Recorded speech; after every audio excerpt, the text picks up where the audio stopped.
Hi class, I am so excited to spend the next 10 minutes talking all about commas. Come and join me, let's do it.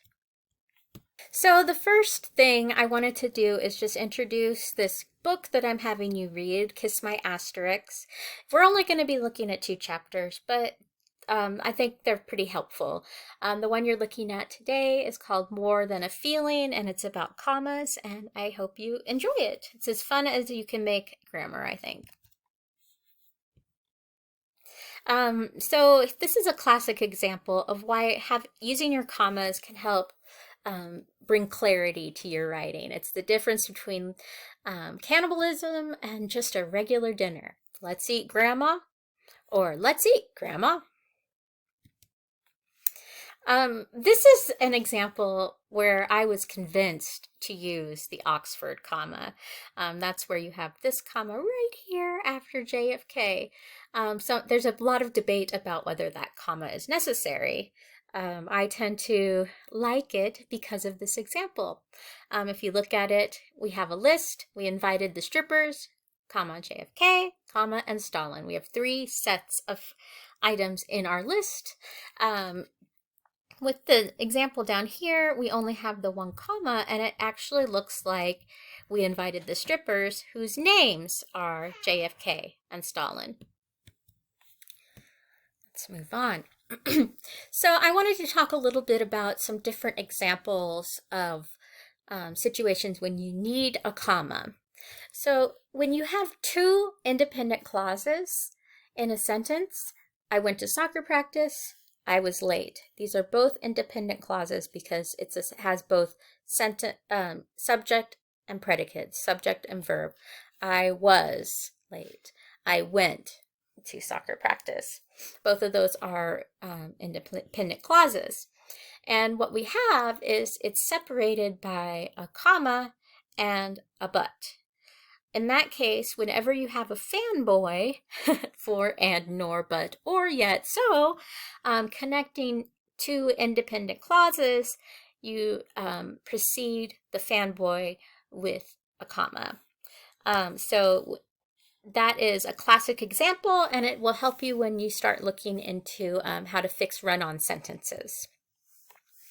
One thing to note is that if you don't have a complete sentence or independent clause on the other side of your fanboys, you actually don't need a comma. So I went to soccer practice but was late. In this case, the implied subject of this part was late is I. And so it can be attached to the prior sentence, and it's a dependent clause because we don't have another subject repeated. And so we don't need our comma after practice. Another classic example of when you need to observe commas is the serial comma, meaning an item in a list. So we have I went to the store to buy bananas, comma, cereal, comma, and milk. In this case, we have this Oxford comma after cereal, and I adore that, but some will say that it is unnecessary. It's up to you. So in this case, if we were going to make it more general, you have your main part of your sentence plus item 1, comma, item 2, comma, and item 3. The next type of situation when you need to use a complex sentence is when you have what we're kind of generally putting into the category of opener phrase.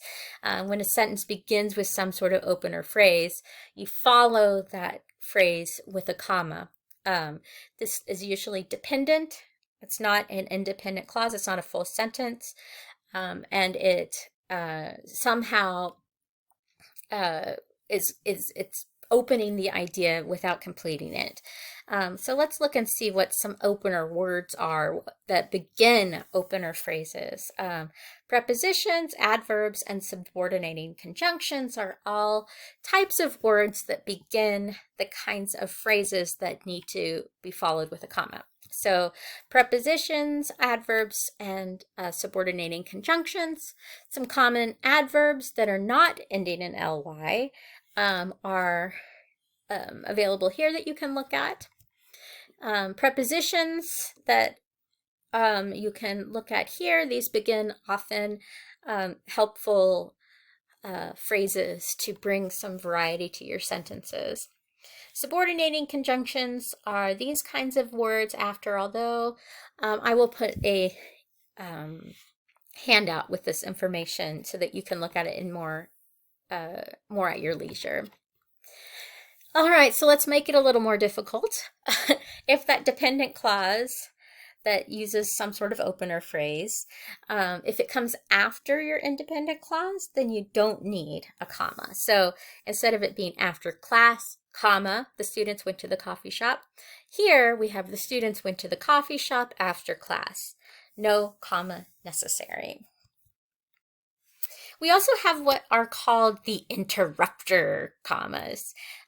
These are surrounding some sort of interruption to the subject and verb in your sentence. So you have your first part of your sentence, comma, interrupter, comma, second part of the sentence. So we have two commas when you have an interruption of some sort. My brother, comma, Jim, comma, came to visit from college. So interruptions have a comma on either side.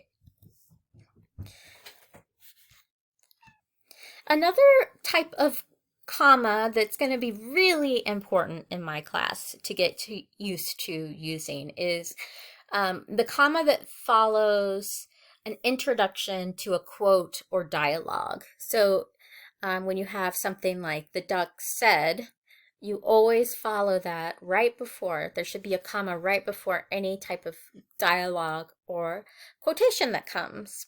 We will continue talking about this throughout the semester, and I hope that you get the hang of always having your introductions to quotations be followed by a comma.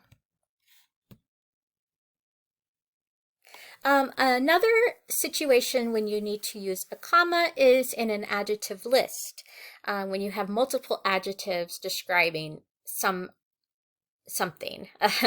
especially a subject. So the fat, comma, orange cat ate the lasagna. Adjective, comma, adjective sentence. Notice that there isn't another comma after this item, the fat, orange cat. We don't need a comma before cat. We just need it between the two adjectives that are describing cat. In the end, all of this is just to kind of help you. Generally speaking, if you use your common sense about where you think a comma will add clarity, I think that you'll be okay. Most of the time, I don't go through and look whether is this a dependent clause or an independent clause. I'm not someone who does that. There are people who do. But if you're feeling nervous, like I don't know any of this stuff, really go back to this idea of sentence chunking.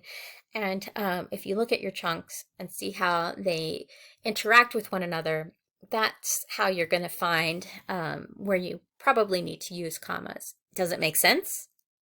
If it does, maybe you don't need a comma there. If it doesn't, comma might be exactly what you need.